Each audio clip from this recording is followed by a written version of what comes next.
Welcome to the Vergecast, the flagship podcast of multi-stakeholder media companies. I'm your friend David Pierce. Nilay Patel is not here, but we all are, which is very exciting. Alex Cranz is here. Hi, Alex. Hey, I'm your friend who's ready to do a victory lap. Let's in go. a second. It's coming. It's coming. Adi Robertson's here. Hey. Hi, Adi. We have a lot to talk about this week. There's a bunch of streaming news. Disney did just all the things. We're going to talk about that. A bunch of Vision Pro stuff. This is like the first week that regular humans got Vision Pros, and it got real weird. So we're going to talk about that. Bluesky stuff, bunch of other stuff. We'll do a big lightning round. But let's start with Disney, right? I feel like we have to start with Disney. I hate talking about earnings on the Vergecast. It is my least favorite thing. But every once in a while, Bob Iger shows up and it's like, what's up, losers? It's earnings time. Well, I think technically it's not just Disney, right? Like, it's Disney and Warner Brothers Discovery. True. Okay, you're right. Fox. So within the Disney story, there are like somewhere between 2 and 3 individual stories. Yes. We should probably start with the sports thing, right? That was kind of the big streaming wars news of the week. And Alex, this is where your victory lap begins. So tell us what's going on. Yeah. So what's happening is ESPN and Fox, which are both currently owned by Disney, are teaming up with Warner Brothers, which is not owned by Disney currently. Give it time. Give it time. Are all coming together to make a giant streaming app, which is effectively what Hulu was back in like 2009, which is when ABC and Fox and NBC all eventually came together to make Hulu and like fund Hulu and put all their content on it. It didn't start that way, but that's where it went after like a year or two. And that's what's happening now. It's like Hulu for sports. And I said that right as the news broke.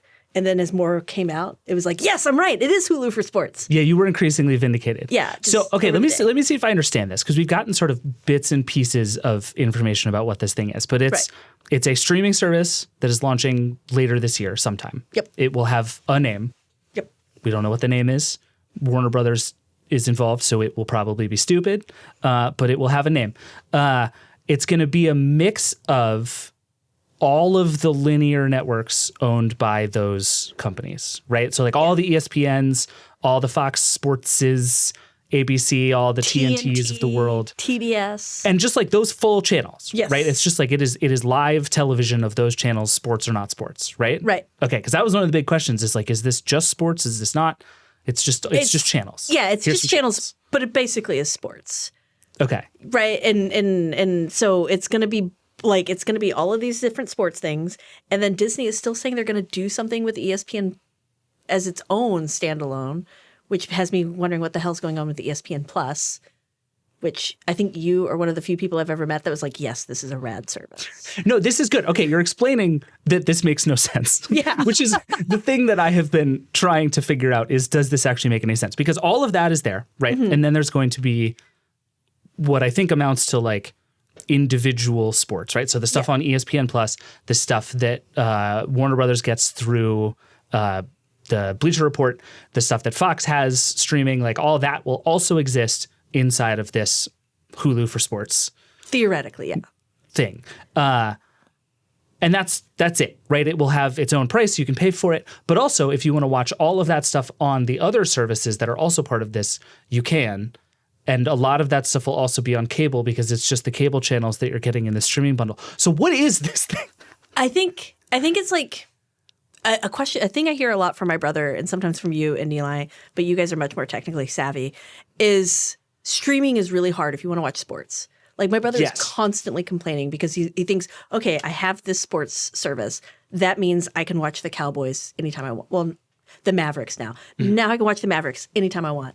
And then he'll be like, no, it's a blackout.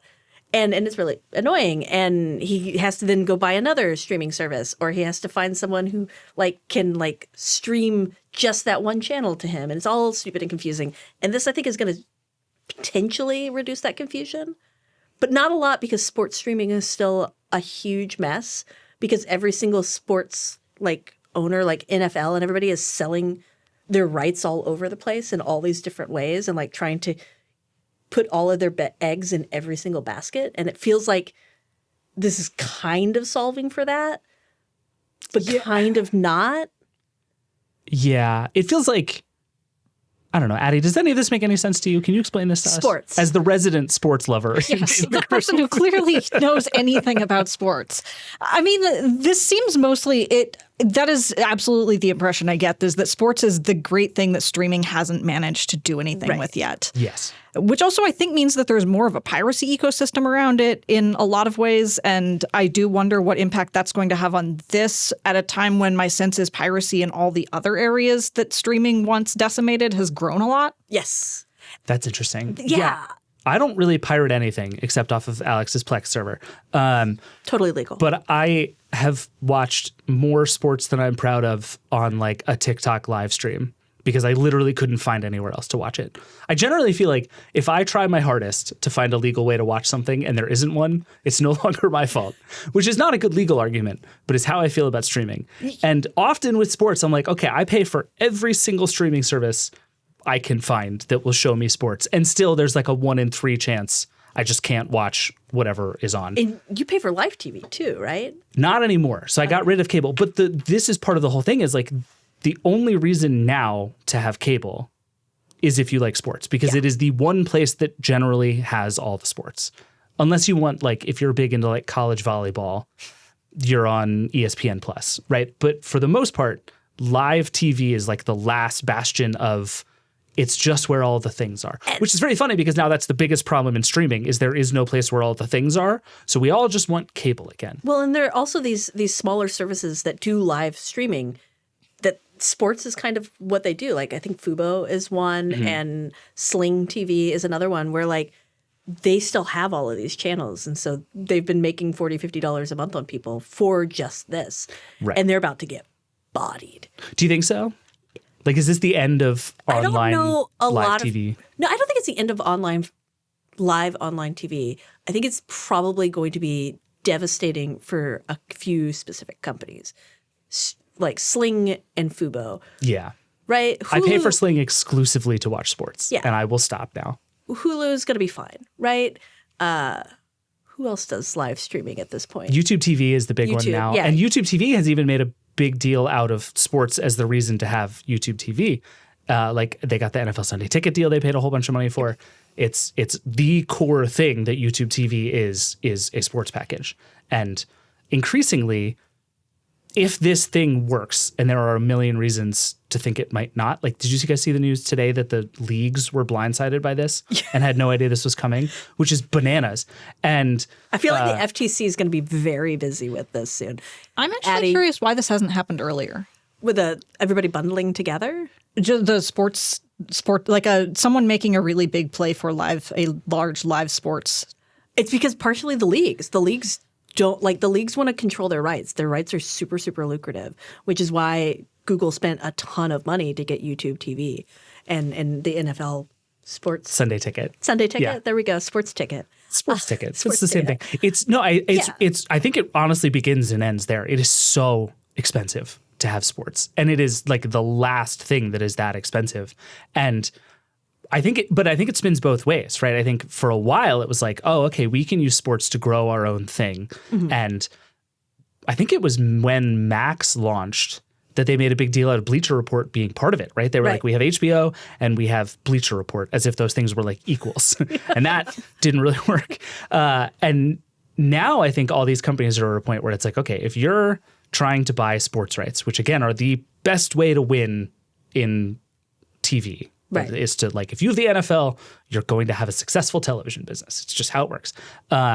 If you want to do that, you either have to have tech company money, because now Amazon and Apple and Google are all in this fight and they just have infinity money to throw at this, or they have to band together and find a way to fight this, because what the leagues want is they want their stuff to be everywhere, which is why they're also on broadcast TV. Mm-hmm. Roger Goodell, the NFL commissioner, just gave a long speech basically about how they're not going to ditch broadcast TV because that's how most people experience the games. It's like, that's true, and it's going to be true for a while. So you either have to replace that unbelievable scale with some other kind of unbelievable scale, which I think each of these companies wanted to do. I know for sure Disney has been trying to do this. Right. They're like, oh, ESPN is going to be the thing. And they're like, well, it's going to cost you like $100 billion. And they're like, well, never mind. And so it does seem like kind of a sign of desperation out of these companies that they're like, our only chance is to all do this together, or else we're Well, host. we saw that last year because ESPN has been looking for a partner for a while now. And Yeah. apparently it had one over at Fox, which is part of Disney. They could have just like walked down the street and knocked on the door and been like, let's work together. Come on.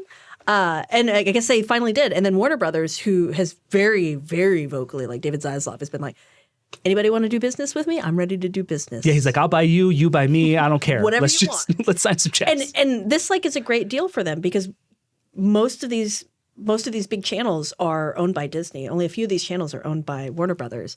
And now they've got like an actual leg into sports. No disrespect to Bleacher Report.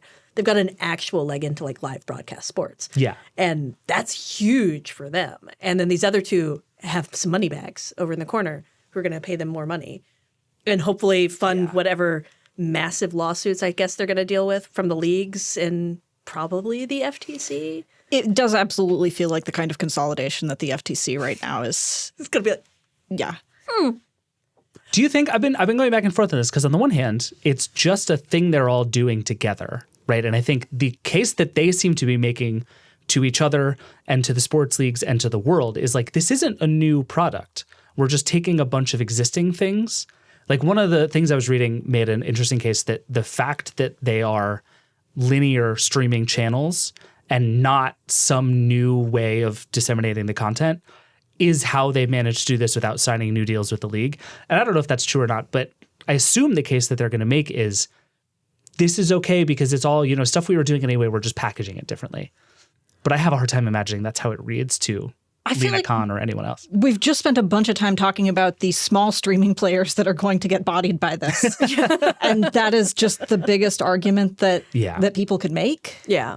I think that's probably right. It's all down to Fubo. Fubo and Sling TV are about to change the history of sports broadcasting in America. But wait, let's talk about Hulu because Yeah. you made the case when this was first coming out that this is Hulu for sports, which Right. Congratulations, you were precisely correct on that. We should also probably do a disclosure here. Let's see, Neil's not here, so we'll do it. Comcast is a minority investor in Vox Media through its subsidiary NBC Universal, which owns Peacock. Notably, not a part of this. Notably, also owns lots of sports rights, as does CBS and Paramount Plus. So lots of sports still not in this. We made a Netflix show. It's good. I had nothing to do with it. Y'all Same. might have. It's a show. I did It's very an good. interview. There you go. So Adi is wildly conflicted. Oh my God. Addie, why are you doing that? I don't know, other things. Alex has a Plex server I have a of Plex dubious server. legality. But we should just let's do a little bit of a retrospective on whether Hulu was a good idea. Because if you rewind a million years ago, it was sort of a similar thing, right? They were like, okay, Netflix exists. What we need is a way to take all the things that we like about broadcast TV on the internet. Well, they weren't even fighting Netflix. At the time, they were explicitly fighting pirates. Like they Fair. were, Yeah. No, that's right. It was torrents. Yeah. They were fed up with torrents. I don't know who does those, and they were super upset with it. And so they said. So I think it was like NBC Universal was one of the first ones. Was like, hey, and got with some private equity companies and made this deal. And then ABC and Fox, who at that point only one of them was owned by Disney, all said, oh, we want to be in on this too. We want like a nice controlled way to get our stuff out there without having to manage like abc.go.com. Remember that website? Oh, yeah. And so they said, okay, let's all bundle together. Let's do it this way. And then CBS was like, F you guys, we're going to go do our own thing. And eventually that became Paramount Plus, which is We weird choose not think to about. reference CBS All Access. Yeah, it was like it just went off and did its own thing. But everybody else came together to fight piracy. And at the time, Hulu was huge. Like it was like the second most followed website after like YouTube or something at the time because people were really into it because they got all the stuff. And then everybody immediately started to like bicker and fight because apparently when you have all of these huge egos and big companies in the room all trying to work together, they don't. So Right. Well, and I feel like that the other reason this is just Hulu again is it's that dynamic exactly, Yeah. right? I don't think pirates are so much the fight here. Like I really increasingly believe this is about like rights consolidation and making sure 100%. they can like continue to stay in the game together and build a sports thing, both because it's what people want and because it's the only way any of them can afford it. But this sense of like, okay, if we don't give people one place to come to do it, they will find other ways that are worse for us. yeah. Which is what Hulu was. And Hulu really worked because it was like, oh, I want to watch Parks and Rec, which was just on TV, I can either go torrent it tomorrow or I can just go to Hulu tomorrow. And everybody went to Hulu because it was easier. Yep. It was Spotify in the music industry, like same thing. But then it turns out that having 3 large companies own a company together goes badly. Yeah. And like, you know who's been through this now is Disney. Disney knows this better than anybody and is now willingly signing up for this again. Disney just screwed itself into paying like $20 billion more to acquire the rest of Hulu from Comcast after all of this. And now is just happily jumping back into bed in this exact same agreement again. It doesn't make any sense to me. I think it kind of makes sense. I think Disney has been facing a lot of existential crises with its various businesses, particularly broadcast TV, particularly ESPN. And this gives them like a lot of opportunity to make some money back and make those businesses viable again, provided they don't get fully bodied by the FTC, Fubo, everyone else involved. I'm honestly, let's just be clear that no matter what the FTC does, the FTC also tends to have to go through the courts, and the FTC has not a great track record with the courts right now. Yeah, no, they mostly lose. Yeah. So that's fair. That's fair. They'll get like bodied on Twitter. Or excuse me, they'll get like bodied on Threads, maybe X, possibly TikTok. I think Bob Iger will get over it. Yeah, I think he'll survive it. And speaking of Bob Iger, so let's switch to the other story here, because I think the other thing happening at Disney right now is like Disney is both, I think, to your point, kind of in an existential crisis. Mm-hmm. It's been a weird couple of years for Disney. It's not growing as fast as it wanted to. It's not making as much money as it wanted to. ESPN is still this like giant fountain of cash that now seems threatened. So they're trying to figure out all this other stuff. And yet our man Bob Iger shows up to the earnings this week and is really like kind of feeling himself, rolls out these big giant initiatives and is just like, what's up, everybody? Like, we're still the Walt Disney Company. Yeah, it had like big Bob Chapek energy, particularly because it was so like tech focused, a lot of the stuff he was saying. Because one of the things is that they're going to have their own like persistent universe tied to Fortnite, which we don't entirely know what that means or what that's going to look like. We have a vague idea, but it's got Fortnite, persistent universe, and Disney involved. So that sounds like money and cool. It feels like that's going to work. Yeah, it feels like that. Right? That's like a Bob Chapek, like that's the sort of thing he wanted to do, right? Like he wanted to turn this company into a tech company. And so this is like, okay, this is giving them some inroads and taking their like terrific IP and putting it out there in the Fortnite space and making those deals. And then you also have like, okay, they're going to start cracking down on Disney plus password sharing, which is another like tech thing where it's like, okay, no more free rides, get out of here, which Bob did when he was like, no more free rides at Disney World or whatever he did. And Bob Iger was like, how dare you do that? Yeah. That's so hostile to our customers. We love everybody who comes to Disney World. How dare you raise prices? But he doesn't love people who share passwords. Don't do it. Bob will hate you. Let's talk about this Fortnite thing, because I think this was a surprise in a lot of ways. Disney said they're investing $1.5 billion, I think, in Epic to create a persistent universe, as you said, tied to Fortnite. Again, we have no details on this, but Disney and Epic have partnered a ton on stuff over the years. There's been all kinds of Marvel stuff inside of Fortnite. And my sense is this stuff is done very well and feels like in a lot of ways kind of a natural place for Disney as a company to go, right? Yeah, the absolute first thing I thought is, I kind of thought this had already somehow happened. Yeah, so I mean, I think what we've seen from Fortnite over the last year, or from Epic really, is this idea that they can take the thing that is Fortnite and the Unreal Engine underneath it and build it out into more stuff, right? Like they did Lego Fortnite. They have the racing game that I can't remember the name of right now, but it's very fun and everybody should play. And there's just like, there is a universe around Fortnite now that seems very powerful. Which also ties into, it seems like what they kind of want to be is corporate Roblox. Yeah. Roblox is incredibly popular. Roblox is also just the jankiest thing in the world. Yes. You go to a website and click on a thing and you find like a prison simulator made by a 13-year-old. But my godson loves it. This is more, they want to be a game full of games, but it's these very well-recognized IPs. And it seems like if that's the goal, you literally could not imagine a better partner than Disney, right? Yeah. So is Roblox? Well, Lego was a pretty good partner. That's true. Yeah, because they did Lego first, right? Yeah. Yeah. Lego Fortnite by all accounts is doing super well. And makes sense. It's like the thing I keep coming back to is like, I'm very old. Yeah. And so I play Fortnite like it's like a game for shooting. Most people, especially younger than me, because again, I'm very old, Fortnite is just like a place to hang out.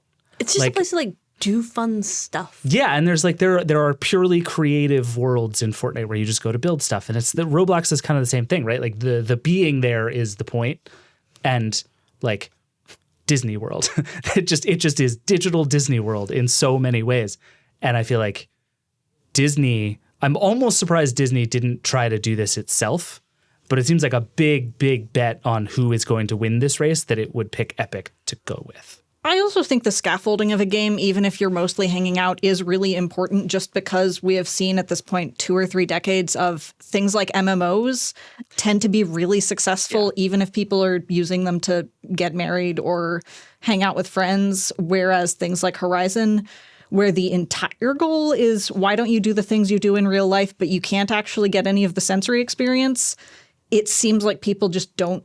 Like, obviously, some people use them. Things like VR chat definitely have a base. Yeah. But I think it's a little less intuitive why you should get into them. I mean, my godson, I was back in Texas recently, and that night he's like, I'm going to play Roblox with my friends. And we were like, all right, cool. And we went off to the rodeo. We came back that night, and he was asleep. We get up the next morning, and he's like, my favorite game in the world is Lego Fortnite. The babysitter showed it to me, and now I'm obsessed. And that's all he plays now. Like, it was just like an instant drug for him. And he was not a big Fortnite player. He was like Roblox fan. Mm-hmm. But that like, it was just very clear. It built that world. It gave him that thing. And then he's going to be like, there's my babysitter's house over there in Fortnite. And I was like, well, that's a little creepy. But also, I love this for you. And I love that she has the patience to play this with you because you're 8. Yeah. But it's like, it's a very weird, like, or it's not weird, but it's just kind of how quick it is for people to just jump into it. And it feels like with Disney, that's just going to be like huge. Yeah, I mean, yeah, having the pull of like characters you recognize and the storytelling that Disney is so good at goes a really long way. But it breaks my brain to think about all of this because on the one hand, I think the two things that this says to me are Epic is winning in some vague but real way. And also that we're all still betting on this idea of the metaverse being a thing. And I really thought we had just given up on that idea. Like, I've made so much fun of the whole concept of the metaverse for the last 2 years. And now I'm sitting here being like, this is an unbelievably good idea. Of course Disney is doing I feel vindicated because I feel like it was not me who wrote this, but several people just said, look, the metaverse is just video games. It's just that we went through a weird period where a bunch of men in suits decided that what if it was video games, but minus the things that people actually like about video games. I feel like you used to make the point a lot that Roblox was the metaverse and like Roblox was one of the biggest metaverses, right? I think, and well, Roblox itself decided it wanted to make that point. Yeah, true. Too. It ended up changing its name away from games, and that's also, I think, kind of silly because clearly what people are doing games there. Yeah, that's even what if they're play. highly social. Right. But I think we've gotten away from the idea that you're going to work in Fortnite, which is kind of what I associate the metaverse boom of the pandemic era with. So there's no like B2B Fortnite software. Roblox told all its employees to come into the office because you can't work in Roblox. What if we try to work in Lego Fortnite? I'm down. Yeah, I I would podcast in Lego Fortnite. Yeah. Come on. Let's do a whole show in Lego Fortnite. We can do it. I'll wear my Ray-Ban Meta smart glasses. Same. And we'll hang out in Lego Fortnite. It'll be sick. So you're like, this thing works for you. You're in on this concept. Like, I mean, not me personally, but it makes sense to me. Okay. Why not you personally? Because I don't like being around other people virtually. That's honest. Okay. I respect that. I think this part of Disney feels like in many ways the biggest bet where like they're still very much calling Disney like the Disney Plus company. Like that is the thing Disney needs to work.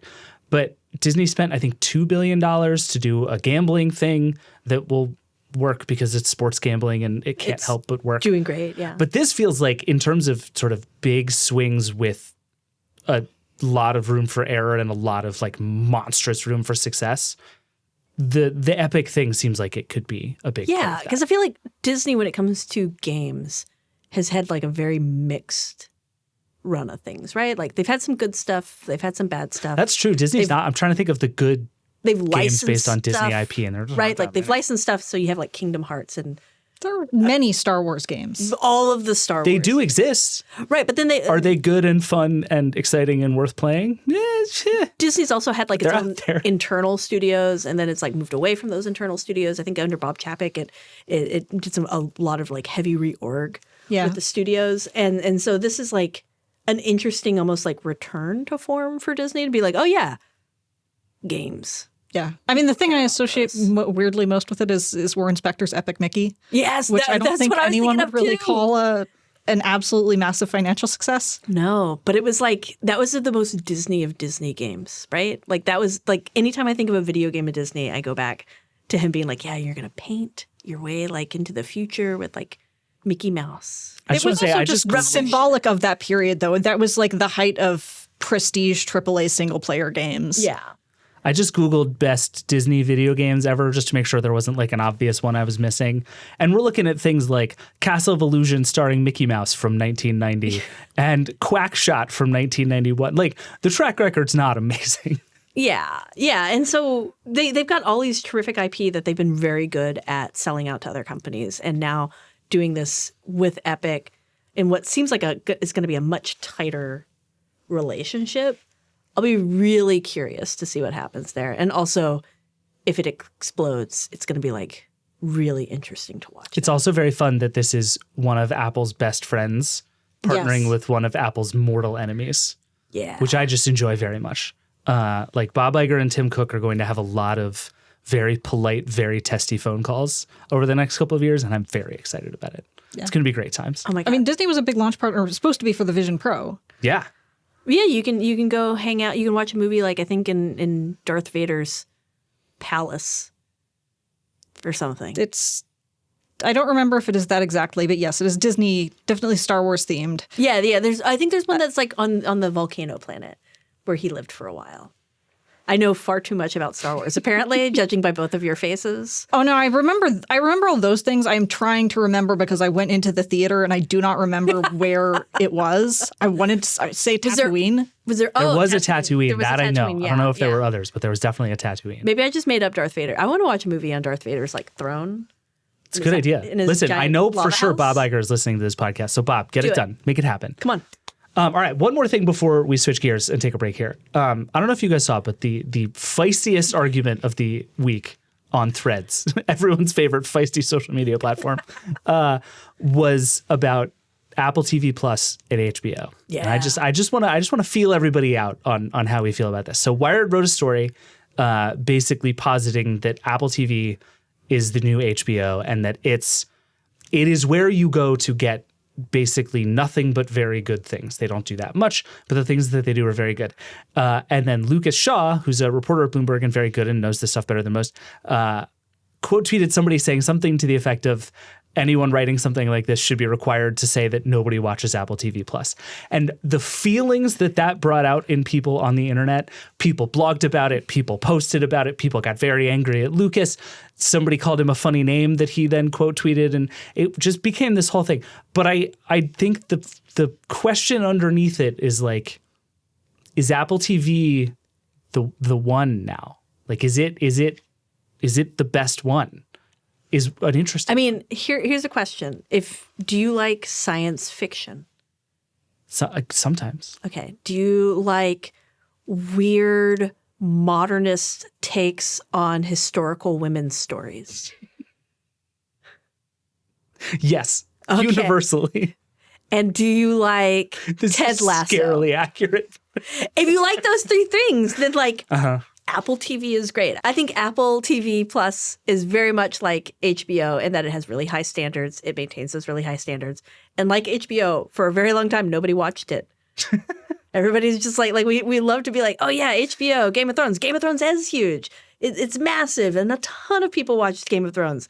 That was not normal for HBO. That was a surprise and a shock and a delight for HBO. And also, I'm pretty sure that like the Game of Thrones ratings would have been like a pretty bad episode of The Big Bang Theory. No, they were still doing, I just don't see a conflict between the two things you just mentioned. yeah. That's totally fair. Yeah, I think they were doing like 10, 11 million average viewers which was massive for HBO. Yeah. And at the time for broadcast TV, it was like pretty okay. But, you think about the MASH finale or was it Grey's – my big one is Grey's Anatomy season 2 was over 20 million people watching it. So you're like, no. Yeah. 20 million people did not watch the latest season of For All Mankind. They should have. I guess the thing that interests me about this comparison is that a lot of the way that I experienced early like prestige TV and HBO shows was through a critics ecosystem that doesn't exist anymore. That a lot of I think you've written about this, that there was the idea that nobody's like not that many people are watching this show, but every critic is watching this show. Yes. Everything on the internet is writing about it. There are these whole little ecosystems. I'm really curious what that looks like for Apple. Yeah. And I think Apple's been doing kind of okay with it. That's one of the reasons it's gone so far into science fiction is because like you have Monarch, which is a big show that's based in the Godzilla world. And it does ask you to care about the Godzilla movies. You shouldn't. But it wants you to so bad. It wants you to. And the show is legitimately good. I think it's got a great like time ahead of it. And same with For All Mankind. But it doesn't really like they're not really hitting at the same kind of like pace that traditionally those critically acclaimed like shows. Like we don't have a television without pity anymore. AV Club is very, very different than it was 10, 15 years ago, 5 years ago. And so you don't have those like conversations happening. Instead, you have like people on TikTok going through and judging Emma Stone's favorite movies and saying why they suck, which is like not particularly useful criticism. Or you have what is it? You have threads and people making fun of Lucas for something he was right about. Like nobody watches Apple TV except for B and David, I think. Yeah, well, there were a lot of people who responded being like, well, Apple TV Plus has 25 million subscribers. That's different than how many viewers. Yeah. Yeah, Right? They all watched Ted Lasso. Yeah, I'll give you that. They did all watch Ted Lasso. And then they maybe watched – did they watch Foundation? Probably not. Severance? They all said they watched Foundation. Yeah. They watched like an episode and a half and then were like, yeah, totally. The only person in the world who watched all of Foundation is Dan Seifert. And then he had to leave The Verge because of it. Yeah, that's why he's not at The Verge anymore. It's because we found out he watched all of Foundation and we were like, wow. No, but Adi, I think the point you're making about critics made me think of something, which is that like even still, like I think about a website like The Ringer, which has a lot of really good pop culture coverage. They sort of instinctively cover every new like 9 p.m. on Sunday HBO show. Right. Because there's just an assumption that this show sort of matters, right? Whether it's The White Lotus or Succession or any of those kind of handful of times a year shows that Yeah, HBO I'm getting that puts with out. True Detective right now. Yeah, totally. And there's just a like cultural assumption that this show is relevant because it is like the Sunday night show on HBO.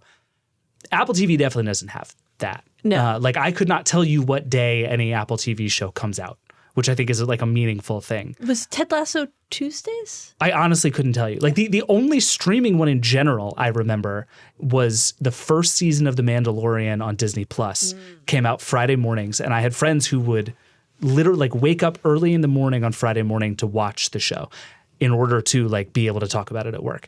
And so like that's the level that you get to. And I think HBO just sort of has granted that level of cultural relevance, even if it's not real. Like we were just looking this up before we started, and 4 million people watched the series finale of Succession, like one of the great TV shows that every critic on the internet was writing about, which is like half the number of people who watch an episode of Chicago Fire, like everybody's 95th favorite TV show.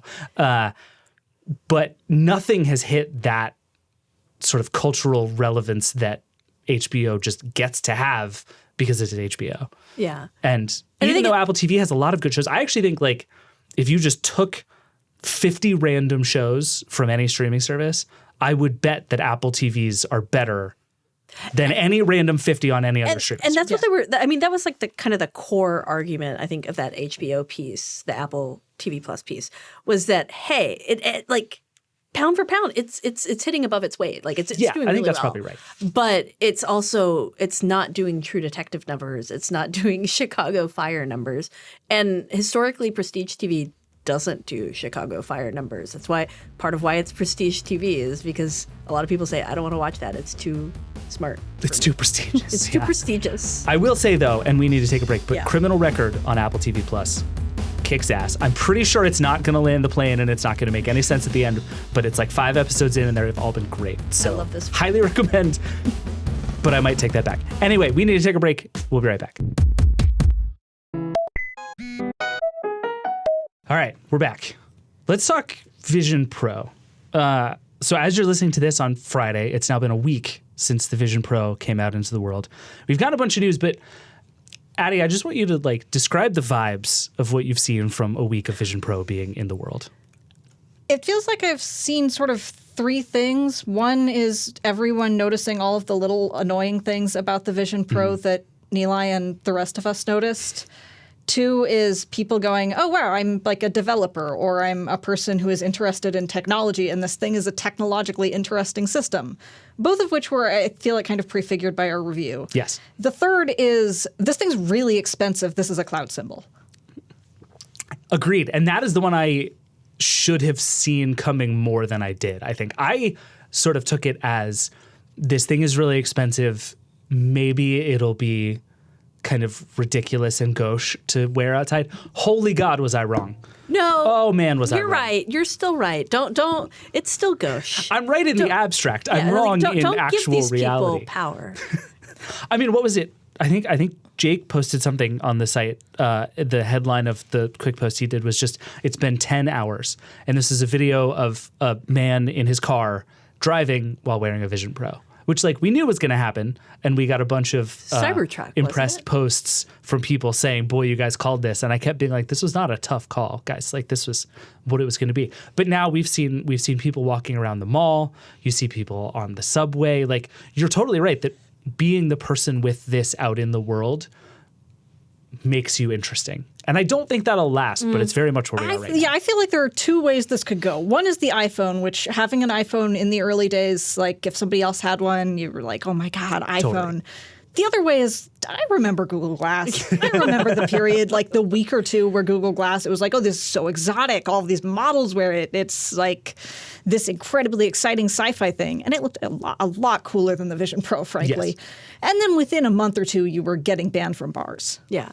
No, I 100% it's going to be that side. Because right now, all the people doing it aren't using the Vision Pro correctly, which was pointed out to me by someone in our office who has a Vision Pro. If you're walking down the street with a Vision Pro on, just pinching the air, you're not doing anything. Yeah, apparently you can only have one.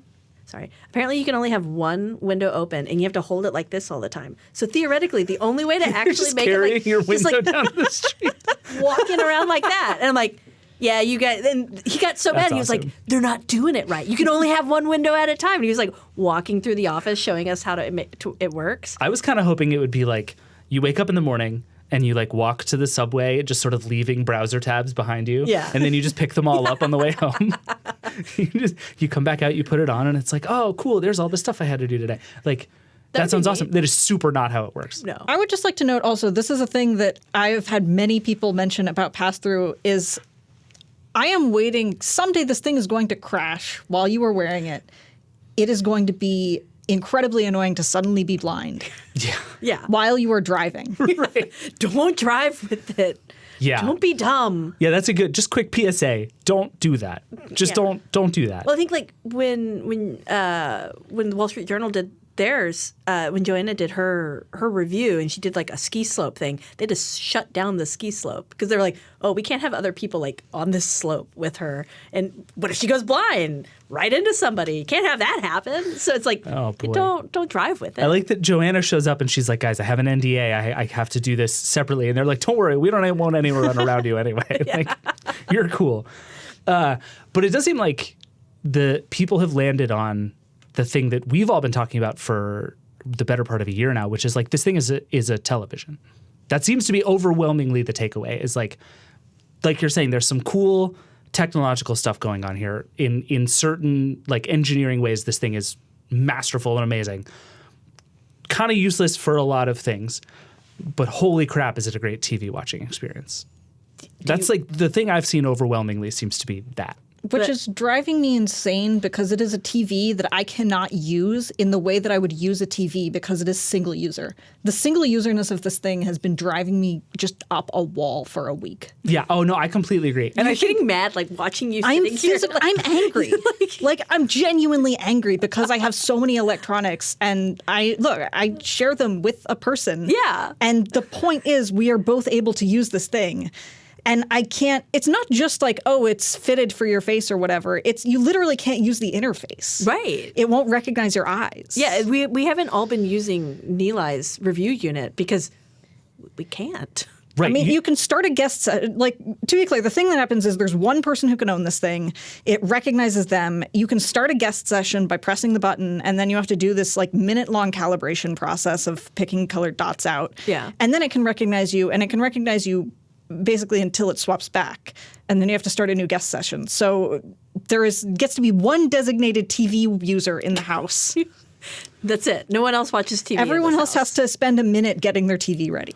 And I do think I was less worried about this before it launched than I have become now. I'm with you. I think it's actually the single biggest thing missing from the Vision Pro right now is decent multi-user support. Because if it is a television and or a game console, it's going to be a thing you pick up, put on, use for a bit, and then put down.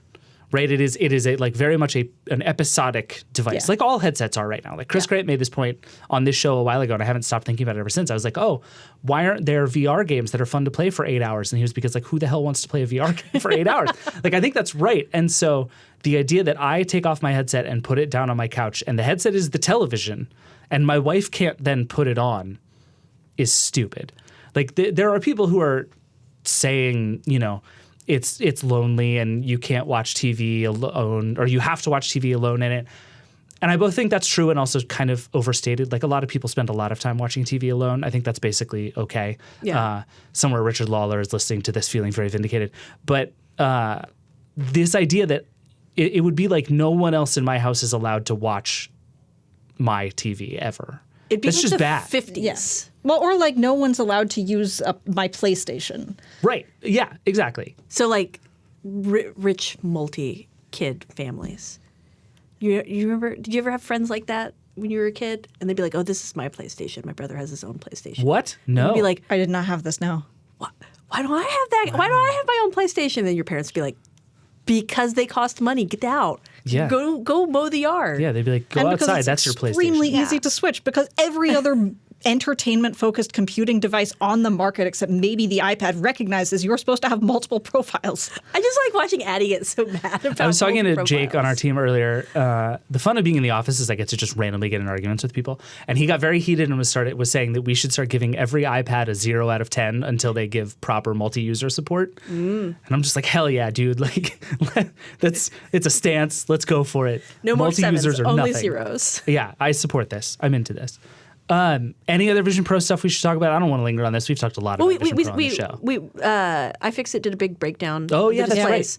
And boy, howdy, is the pixels per inch awesome. Is it nuts? Yeah, Run it us is. through the numbers. 3,386 pixels per inch. That seems high. Yeah, it's only a few pixels less than what you would expect for what 4K requires, which is why it's not technically a 4K display. But it's like, But it's this big. yeah. The fact that it's an inch Wow. and it has that many pixels on it is kind of insane. Do you want to give the Quest 3 and the other numbers that were in our post? Yeah, I got you. A useful comparison. Yeah, and by comparison, the Meta Quest 3 has 1,218 PPI, and then the HTC Vive Pro has 950. And if you want something that you actually look at more than like once a day, the iPhone 15 Pro Max has 460 PPI. So this Wow. thing is. And That's they some point math. out that pixels per degree is in some ways more accurate. That's like the degree of field of view that Right. pixels, because a headset is like this thing where it just blows up a small screen to a gigantic field. Right. But even those numbers are also pretty good. Yeah, it's like the numbers here are just outrageously high, and you're like, okay, so this thing is like damn good. Yeah, because the pixels per degree, the Vision Pro is at 34 ppd, which is lower than the 94 and the 95 ratings for the iPhone 15 from 15 feet away, or no, the iPhone 15 from a foot away, or the standard 65-inch 4K TV from 6.5 feet away. So I guess is lower number better here for the PPD? For the pixels per degree? Higher Higher numbers is- typically higher is better. better, I think yeah. that the point is that it is Still not going to get you the kind of clarity that you get from like looking at a very small field of view for a small screen. But it is still, I don't know that I have the numbers here, but it is still pretty good for comparing it against other headsets. Yeah. But it also makes pretty clear how hard a technical problem this is because, I mean, Neil, I was talking about this when we talked about his review, is like the comparison to like blood cells, which means nothing, but it is technologically insane that Apple got this many pixels onto a screen this small, and it's still not enough to do the thing that we need to do in order for this stuff to be really realistic, right? Like that is the scale of this problem, is you can have that many pixels on that small a space, but because it's so close to your eyes and because it is literally trying to simulate reality, the bar is just so high that even though Apple has done like an order of magnitude more than anyone else has been able to do, we're still not there. Like the road for really making this stuff amazing is so long. It's crazy. Also, a reason why pixels are just not the be-all and end-all of headsets. Totally. Like things like field of view turn out to be a really big deal with the Vision Pro. Yeah. Yeah. Yeah, it's been really interesting watching everybody go through, I would say, the kind of normal honeymoon phase of a Vision Pro where you get it on, you do the first couple of things, you get the setup, you learn how to do the pinch, the eye tracking, and it's like, oh my God, it works. And it feels amazing. And then very slowly you start to notice like, oh, I can see the edges of my vision here as I'm going. And then, oh, the pinching doesn't really work. And you just like slowly but surely the things that don't quite work start to creep in. But everybody seems to have that very first 20 minutes in the headset where it's like, oh my God, I'm never taking this off. This is the greatest thing that's ever happened. That is also the impression that I feel like everyone who put on a VR headset in 2013 got. Yeah. That's probably true. No, that's true. Yeah. I was talking to a friend who he did when I worked with him, we worked on the original Oculus Quest review. Was it the Oculus Quest? The Rift. The Rift was the first. The original Rift, yeah. Yeah. And we worked on the original Rift review, and he's like, wow, I kind of called it like then. I said, basically my review is a lot like all of the Vision Pro reviews right now. And it's like, look back. Yeah, no, he's right. Like when you finally try really cool VR, you're like, oh, wow, this is awesome. And then it kind of goes away, which is why nobody talks about VR cardboard anymore. Because that was really cool when you first put on like the cardboard. Right. And then 5 minutes later, you're like, okay, what do I do now? Yeah, I think a lot of this stuff is just a question of how long it takes to reveal its problems to you. Yes. And the Vision Pro, to its credit, seems to take a pretty long time to reveal its problems to you. But right about the time it starts getting heavy and the battery starts dying and the gestures don't work quite so well. And you remember you spent $3,500 on it. Every once in a while, somebody has just been posting in all caps, $3,500. And I feel like this is now my legacy on the Vergecast. I'm very happy about it. I do feel bad. You mentioned Google Cardboard. I feel really bad for all of the people who spent a bunch of time making 180 and 360 degree videos, I guess including us many years ago. And Apple is just like, no, they're not good enough. You're not looking at them. Yeah, Can't look at them. They look like potatoes. Which is wild because it's not like Apple is going way out of its way to ensure every experience you have in the Vision Pro is like perfect and sane. And a lot of people are having issues with, motion sickness and some of the like problems with the ways that apps work. And there are not that many guardrails except on videos that Apple doesn't think look good enough. And I think that's kind of a silly set of guardrails. Yeah, it's frustrating. Yeah. Especially that it's even just on the web. Like the web is the place I think of as you should be able to just go and experience a thing even if the quality is not great. Yeah, if I'm willing to go onto that stupid keyboard and type www.youtube.com/360 videos that are going to make me throw up, like that is my right. Yeah. This is the internet. I should be allowed to do that. All right, anyway, we should move on. Before we get to the lightning round, one and a half more things I want to talk about. I'm only giving Alex a half, and we'll get to that in a second. Bluesky opened up this week, which I think is interesting. This is the new Twittery social network that all the shit posters went to and have been kind of hanging out in secret for the last year. And now Bluesky is open to everybody. Jay, their CEO, did an interview with Alex Heath talking about how they plan to make money. And what do you guys make of this? Is Bluesky? Do you know Bluesky coming? How I fully understood? I hadn't looked at the website yet. I was scrolling through Threads and I saw a bunch of posts saying, I'm on Bluesky, but I'll still be posting here on Threads. And that's how I knew that Bluesky had opened. And I was like, is it good if that's how I find out? Is just a bunch of people on Threads saying, I'll still be here. I'll still be on both, posting on both. Yeah, it's interesting. You're on Bluesky, right? I'm on Bluesky. I went to Mastodon first. I still use Mastodon. I have slipped to Bluesky just because Bluesky's felt much more low stakes. Interesting. Part of it was that it was private, that it was just much smaller. But it does feel like where a bunch of A, Twitter people that I liked went, and B, it feels like I don't have to be contributing to a greater social good, which was the feeling I ended up getting from Mastodon. Yes. Mastodon is very much like an NGO designed to make the world a better place through lots of developmental documentation. Which I'm sure is not true for absolutely every instance, like all of the usual caveats. I just got the sense that I was like, is this really a good enough, constructive enough thing? There were just so many people talking about you shouldn't be cluttering up our timelines with all of this frivolous stuff. Yeah. And then I went to Bluesky and Drill was there. It's just all frivolous. Yeah. Yeah. Yeah. And also a decent amount of law Twitter ended up there. Yeah, fair. Yeah, part of me thinks it's a success story if they all end up being their own things and different. And I think the weirdest part is going to be the people who kind of commit to posting everywhere and try to be the same thing everywhere. I just don't think it's going to work. And I think these things have all developed such different norms that like the vibe on Bluesky is unrecognizable to the vibe on Threads or on Mastodon. Largely in good ways, but mostly in just extremely chaotic ways. There's just a lot of people making inside jokes that you don't understand if you've been off of Bluesky for more than 10 minutes. But that's a good thing, right? And I think that part of the big bet that the social web is making right now is that there can be lots of winners and lots of things to come out. But in some ways, I think Bluesky taking this long to open up was both the best and worst thing that happened to Bluesky. Like, Bluesky has this very, like, mature vibe now, right? Like, Bluesky knows what it is. But the downside of that is it knows what it is for this small group of people who have been there together alone, like on a desert island for a year, while Threads became sort of the clear mainstream choice. Mastodon continues to be Mastodon.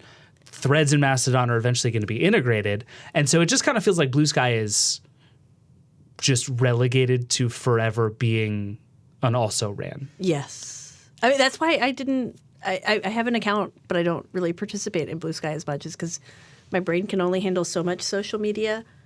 And so I don't want to I'm not going to be one of those people on a bunch of different platforms and always talking. And that one, I was like, I just feel like this one is not going to be the big one. I think a lot of really cool people are there, but a lot of the really cool people there, I'll just text. Yeah. And talk to them because they're my friends. On the other hand, I kind of, I do wish that it were much easier to have a single interface where I could at least check all these things. Yes. At the same time. That's very annoying to me. But I'm also, I don't know, I hope we get more sites that are small and niche and that I can just go to for a small subset of things. Bluesky in some ways reminds me of Tumblr in its post-hegemonic era. Yeah, in its current era where it's just like a couple of folks and they're being really weird, and that's great. Yeah. Now Tumblr's in the phase where every time somebody mentions Tumblr, you go, "Oh, Tumblr." Yeah. And that is kind of what Bluesky feels like already. Except that I guess one of them allows porn. Well, Tumblr. I'm really curious how long it that's time. going to last because I am just Apple and Google exerted so much pressure a few years ago in getting not safe for work stuff either paywalled or not paywalled, but like either walled away or taken down. Yeah. The Bluesky getting on it feels odd. Yeah, I mean, to some extent, I think you could make a pretty good argument that Bluesky never should have opened up. That sort of managing and slowing down that growth was a good thing for Bluesky. Like, it grew too fast in the beginning. Like, remember when people were hacking the invite codes and a ton of people came on all at once? It became a mess. Like, the norms changed. People started doing weird stuff. The platforms started breaking in weird ways. The hell thread ruined everyone's life. And Forgot about the hell there was, I think, a moment where they said, okay, we're gonna slow this down on purpose.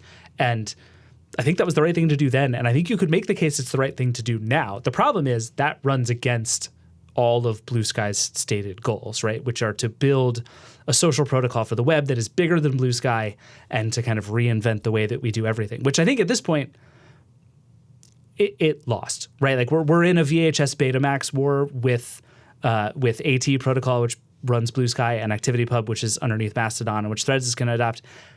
And it almost doesn't matter anymore, I don't think, which one is better. ActivityPub is going to win. Yes. It's just going to win.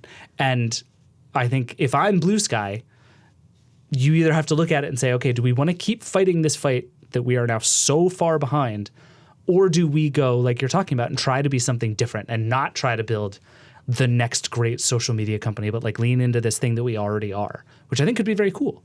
But at some point they have to make money. Yeah, presumably. And I think that's going to be a real challenge if they don't grow. No, I totally agree with you. I think Mastodon runs on like a Patreon. I don't know. You can get by for a pretty long time. That's true. Open source projects, used to be taken for granted as just things that could exist. Yeah.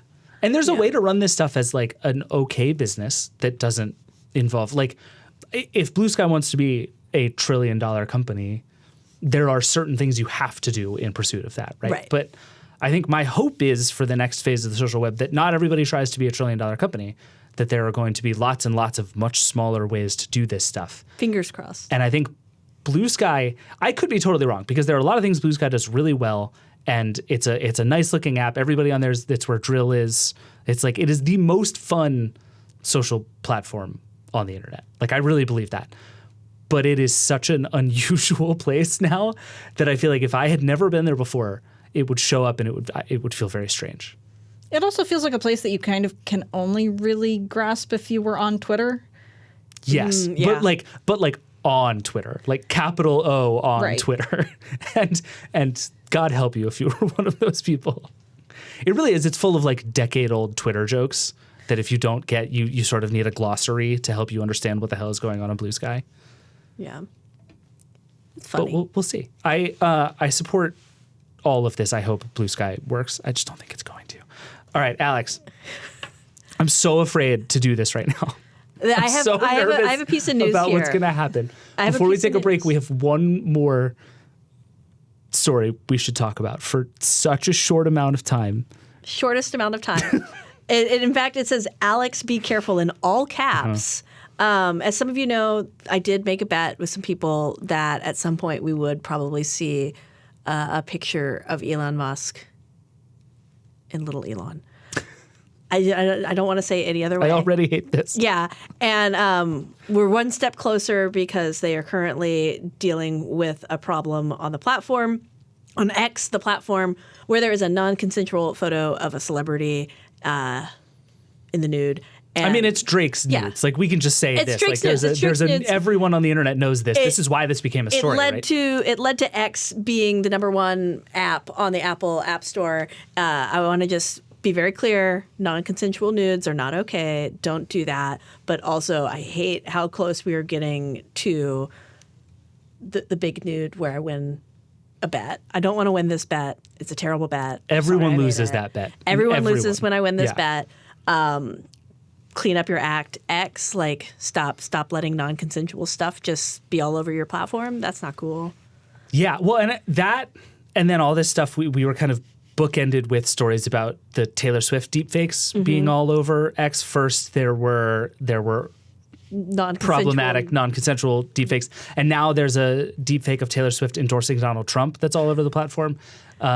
X is just an odd place. It's an old kind of internet, but not in a good way, particularly if you like have any vested interest in X and don't want to be sued. Yeah. I was saying it reminds me of Reddit back in the mid-teens during the period where they were extremely laissez-faire. Yeah.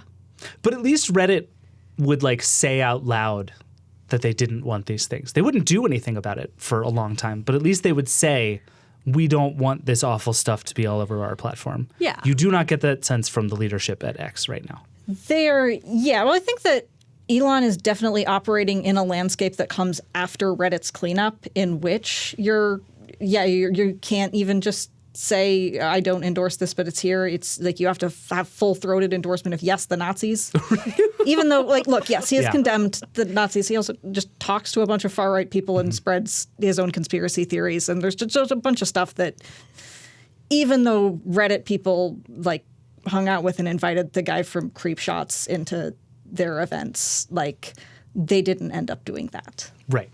Yeah. No, I think that's right. And it's just bad times all around. Yeah, it's just bad times. I don't want to win this bet. Please. I went from kind of wanting to win the bet because I like to be smug and win things to like, I don't actually want to win this bet with Liz. Don't. It's a terrible bet. And also, to everyone who is asking for trending topics to be on Threads, you don't want that. Don't click on trending topics because something bad will probably happen when you do it. Yeah. All right, we need to take a break. Then we're going to come back, do a lightning round.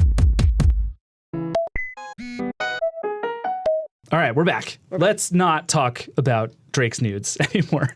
Let's do a lightning round. Adi, you go first. What do you have?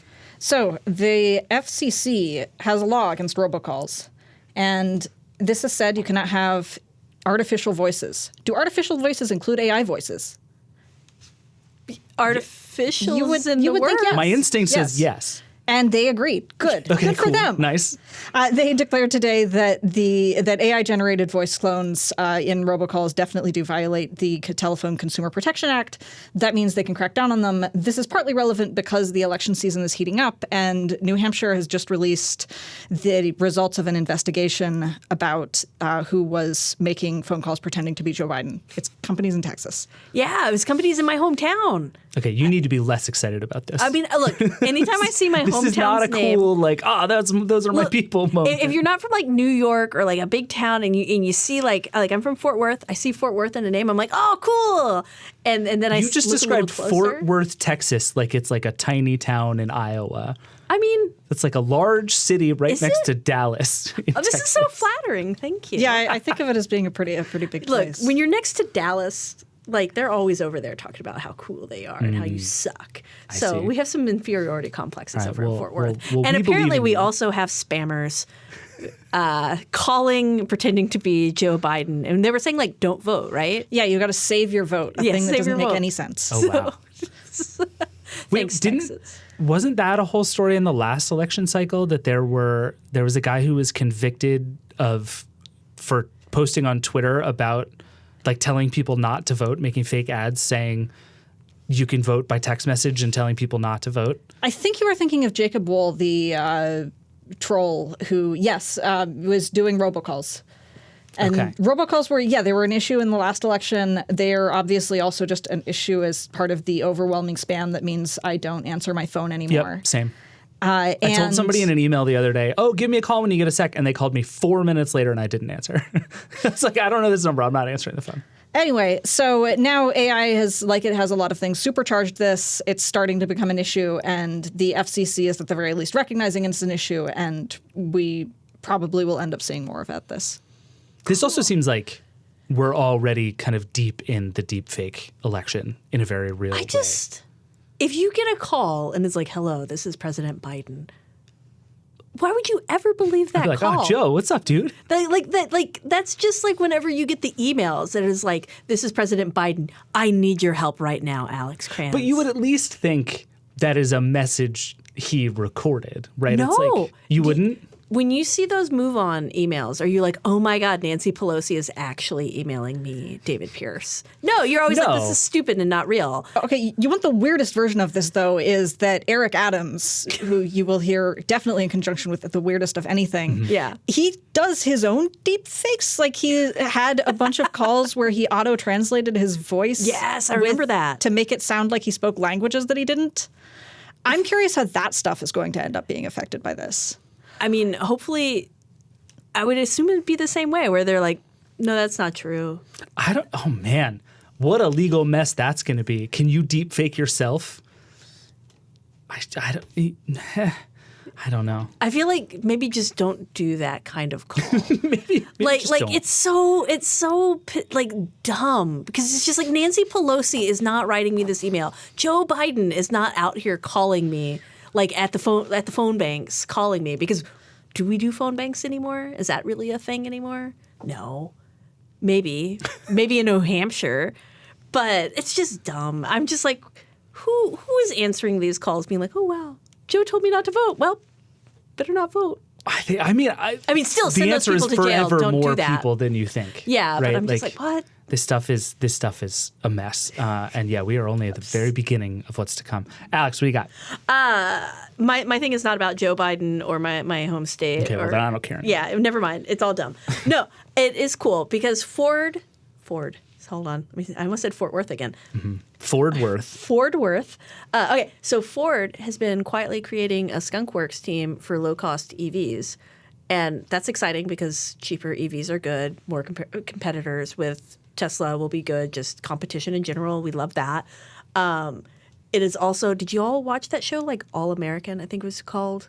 Like the auto show? Oh, It was on yeah. NBC. American Auto. it's American called. Auto. Yeah. It just feels like it was out of a storyline from that. So, okay, let me explain to you what I don't understand about this. Ford, notoriously a company that makes cars. Yeah. You don't need to make a car company inside of your car company to make cars. But you they can just do. make cars. Yeah. That's your thing. It's like Apple's like, well, we created a skunkworks team inside of Apple to build smartphones. It's like, nope, you do that already. Just tell them to make a different one. Yeah. What is what? Yeah. I think my understanding of it Ford is like, it's illegal for Ford to make anything other than F-150s. So they have to create a whole new thing to make something else. I suspect it was probably because a lot of the people working on the Skunkworks project, the head of it is a guy who was at Tesla for years, Alan Clark. But a lot of the people working on it are from this place called Auto Space Motive Space Power. I had to AMP. Sure. Yeah, I had to spell it out. And they acquired this startup last year, and so I think it's probably just easier to fold them into a little company than a big company. But still, I agree with you. It's like you can just go tell your people to make cheap EVs. Like That just makes me think they call it a skunkworks because somebody at Ford thinks that makes them sound like a tech company. And sounds what that cool. actually is just a team at your company. That's just some people who work for you. They're going to go make a really cool stealth bomber. That's But what look, Ford's I think it's working on. awesome. I am extremely in favor of Ford and everybody else trying to figure out how to make cheap EVs because that dream seems increasingly dead all over the place now. And like more power to anybody trying to pull this off. Yeah, it's funny. Like Farley, the CEO of Ford, had an earnings call after all of this came out. TechCrunch reported the story and said the Clark and the team at AMP/Ford Skunkworks, cheapevs.com, whatever you want to call the place, said this is a flexible platform that will not only deploy to several types of vehicles, but will be a large installed base for software and services that we're now seeing at Ford Pro. I don't know what any of that means, and I don't understand how this company is running and doesn't know that it's a car company. Somebody went to ChatGPT and said, listen, dear ChatGPT, I run a car company. Like Jim What Farley. would I say if I ran a tech company instead? And they wrote that press release. Yeah, Jim Farley. Don't let ChatGPT write your press releases anymore. Just build cars, man. Just make cool Just cars. make cheaper cars. Yeah. Take the things that you make and make them cheaper Maybe shorter. right inside your company. Yeah, maybe I don't need cameras to be able to see out of the front of my car. Listen, we can The all little dream. things. The little things. I'm going to go last because we started on a Cranz victory lap and now we're going to take a David victory lap. What is it? So the information reported this week that Apple is developing, quote, at least 2 iPhone prototypes that are flip phones. In their Skunkworks project that's probably not actually owned by Apple. Correct, which is just they take all the people who work at Apple Park and they just tell them to make phones. And they say, you're a skunkworks now. And somebody raises their hand and says, what does that mean? Does it change anything? And they say, shut up. We're a tech company. This is the future. Just go do it. But there have been rumors about this for a while that Apple was making these things. And also, a thing to know about a company like Apple is that they prototype everything. Like if you can imagine a phone of some shape or function or feature, I would bet you $10 there is one on a table somewhere in Apple Park. It's just how it works. It's just what you do if you are a company this big that makes this many products. But Apple, like me, thinks flip phones kick ass and is going to make some, and I think it's awesome. I love that. And apparently also Apple is working on a foldable iPad, which is the other dream. Yeah. Like that's just like, give me an iPad mini that folds up and I can put it in my pocket. Like, hell yeah. That is also apparently being worked on. This stuff is complicated. We've seen flip phones. They're hard and bad and have big creases and have their issues. I still firmly believe this is like the next thing. Yes. And I think it's clear to everyone, including Apple, that smartphones need a next thing or they're just going to be laptops. They're just going to be fine. You're going to have it. You're never going to think about it. You're going to upgrade it when it dies, and that's going to be it. And Apple has a lot of money riding on being able to get you to upgrade more quickly than that. And I think foldables are going to be that thing. I think the only part of this that surprises me is that we aren't closer to the Apple foldable, given historically their timeline of kind of like following everybody else. They're usually only a couple of years, with the exception of the Vision Pro. They're usually only a couple of years behind everybody else. And this one will be like 5 or 6 Do you want to know my years. theory about this? What? They can't call it anything other than the iPhone, and you can't make an iPhone that is like a 1.0 anymore. Like they can't come out and be like, it's a new thing. It's called the iFlip. Everybody like, no, it's just a flip. It's just an iPhone. Like, what are we doing here? And so I think if I'm Apple, I feel like I have to make an iPhone that is like on par with all the iPhones we already sell, which is now a 17-year-old line of phones. Insane. And so I think catching up to that is really hard because the flip phones require new components. They require rethinking how batteries work. There's some new software stuff you're going to have to do. Like, it's hard work to do this well. And I think in the way that Apple was clearly very comfortable releasing a Vision Pro that is not the thing they wanted it to be, I don't think you get away with that. Okay. With an iPhone. I think you can maybe get away with that with an iPad. I think if they came out with a foldable iPad and were like, this is a whole new thing, and people were like, it's not perfect, but oh my God, it folds, isn't that cool? That I could see. But I think the iPhone is too big and too important to everything that Apple is doing for them to be like, here's a thing that's not quite finished. Okay. That's my theory. I guess I can see that. The iPhone is also just, your phone is a thing that you absolutely need to work in a way that you don't a bunch of other devices. Right. Yeah. If my iPad sucks, I just put it down. But you're exactly right. If I leave my phone at home, life has fallen apart. I had when I was in Vegas for CES, my phone just like broke one day, and it was the most stressful 6 hours trying to get all of that to work again because I couldn't log into anything because I didn't have the 2-factor working. I couldn't talk to my wife because we talk over SMS because she's on the Pixel and I'm on an iPhone. Like, it was awful. And I had this moment of being like, oh, I'm way too reliant on my phone. But that's just life now. You're exactly right. You can actually feel your stress. Like, I only sort of tangentially knew about what was happening with your phone, but I could still feel the stress through Vegas. Oh, yeah. I about burned our hotel down with my anxiety. Yeah, like the moment. And you could also, at one point, you're like, oh, I'm feeling pretty good.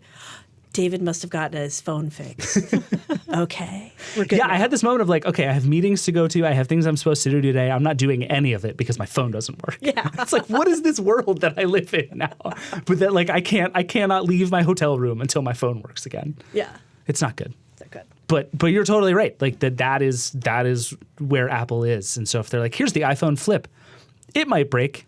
But give me It the just doesn't iPad. work. Give me the That's what I'm I saying. got my little iPad Mini. I want to get rid of that thing. I want it to fold. I want to have it in my back pocket. I'm ready. I've been waiting so long to upgrade my iPad Mini, which still has Touch ID and is busted and is now old enough that some of the apps won't update anymore. And I'm just holding out. I'm like, give me the thing, Apple. Give it to me. You're gonna have to wait till it sounds like 2026 is the earliest people are theorizing this is gonna come out, but we'll see. I can't wait that long. Yeah, I mean we've got new iPads coming probably pretty soon. Listen, Tim Cook, I know you're listening.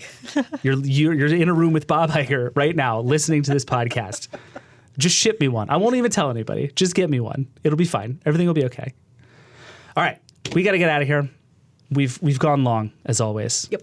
In Nilai's honor, it sounds like Nilai's dead. Nilai's just gone for the day. He'll be back. Everybody always gets very worried about Nilai when he's not here. I promise everyone he's okay. He's just, I think, on a plane being too ashamed of himself to use his Vision Pro, which I plan to give him a lot of crap for next week.